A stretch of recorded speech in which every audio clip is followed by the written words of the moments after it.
Alors, je vous le disais, nous en parlions avec Eric Hernandez sur la date de montée en puissance du 3 CEP dans le logement collectif que vous datez aux alentours de 2008. Nous sommes en 2020.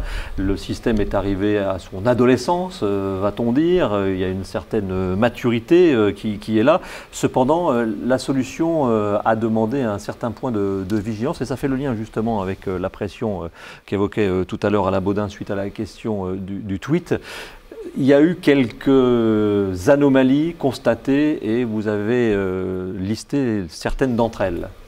Alors, qui dit nombre, qui dit augmentation, dit forcément des dérives, dit un petit peu de dérives. Donc le CINASA va solliciter GRDF pour qu'on fasse un groupe de travail composé des constructeurs de conduits, des constructeurs de chaudières, des bureaux d'études, des installateurs de la CAPEB, de la FFB, du CINASAV, et qu'on fasse un recensement de ce que l'on voyait sur place. Et donc il y a eu la mise en place de ce groupe de travail. Qu'est-ce que vous avez constaté au CINASAV, par exemple, comme anomalies les plus récurrentes? Alors les anomalies, donc effectivement il y avait la fameuse trappe dont on parle depuis le début, qui est pas bien placée, qui ne nous permet pas de réaliser un entretien.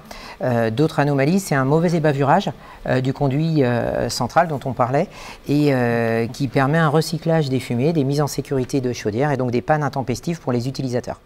C'est les anomalies qu'on a relevées. Donc il était important de se mettre autour de la table, d'essayer de comprendre pourquoi nous on rencontrait ces anomalies sur le terrain et qu'est-ce qu'on pouvait faire pour les éviter.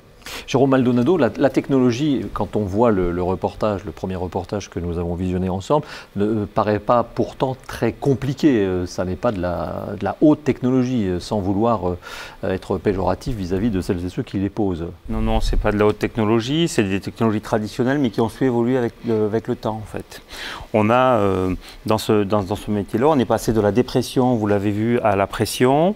Qui dit pression dit mieux maîtriser l'étanchéité, parce que si on a des fuites, la pression tombe tout simplement.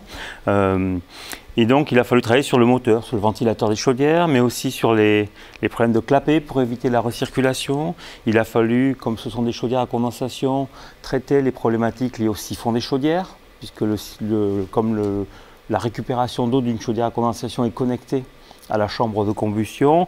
Il fallait que les siphons soient capables aussi de tenir ces pressions-là. Et également, le dernier point, c'était aussi le réglage des appareils, car même s'il est simple à faire, et encore plus facilité aujourd'hui avec les nouvelles régulations des chaudières, il y a des réglages à faire qui sont différents de ce que l'on fait sur une installation d'une chaudière individuelle, raccordée directement à l'extérieur. Alain Baudin, quels sont les dysfonctionnements que vous avez pu constater? Pour compléter ce qui a été dit, on a constaté également des problèmes d'emboîtement, le fait que le joint ne soit pas toujours correctement à sa place, bien souvent parce que le lubrifiant auparavant n'avait pas été mis en œuvre, et puis parce que le poseur ne sait pas forcément à quoi sert ce joint et comment le conduit doit être assemblé. Et puis on a jusqu'à présent, alors on en parlera tout à l'heure, les dispositifs changent, mais on avait jusqu'à présent peu de contrôle sur la mise en œuvre de ces conduits. Dans le neuf notamment, on a affaire bien souvent à des maîtres d'œuvre généralistes, donc pas du tout techniques. Et même si il n'y a pas une grande complexité dans la mise en œuvre de ce conduit, pour autant, il y a certains petits points de vigilance à respecter, et puis c'était pas toujours le cas. Beaucoup de sous-traitance aussi dans le bâtiment. Beaucoup de sous-traitance dans le bâtiment. Alors ça, c'est aussi un petit peu le mal que l'on a en ce moment chez nous. C'est que alors, moi qui travaille beaucoup avec les bailleurs sociaux construisent peu en propre et font beaucoup appel à la VFA, la vente en état de futur achèvement. Et donc, ils ne contrôlent plus rien, ni les entreprises, ils ne sélectionnent plus les entreprises, ils ne sélectionnent plus les maîtrises d'œuvre. Et du coup, on est confronté bien souvent pour des problématiques de coûts à de la sous-traitance, voire de sous-traitance encore. Et le dernier intervenant a peu de qualification parce qu'il est le moins cher du marché. Et d'où les problèmes qu'on a pu rencontrer lorsque l'on est intervenu en audit technique sur ces équipements-là. Eric Hernandez, si je comprends bien, c'est assez simple de réalisation, mais parfois c'est mal. Il y a quelques petits dysfonctionnements qui font qu'à l'arrivée, ça n'est pas satisfaisant, avec le risque de contre-référencement. Exactement. Sur la première vidéo qu'on a vue, on a vu que c'était un emboîtement de tuyaux.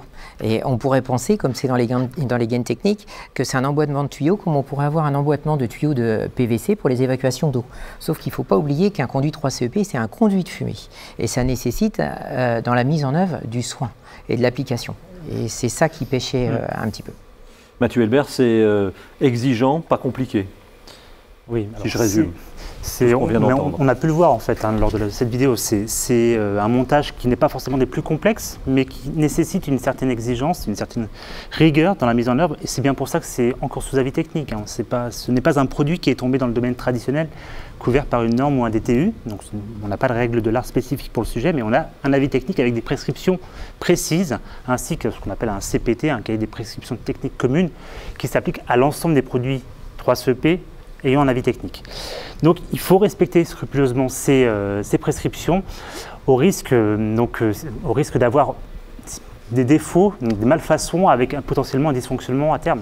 Donc c'est important.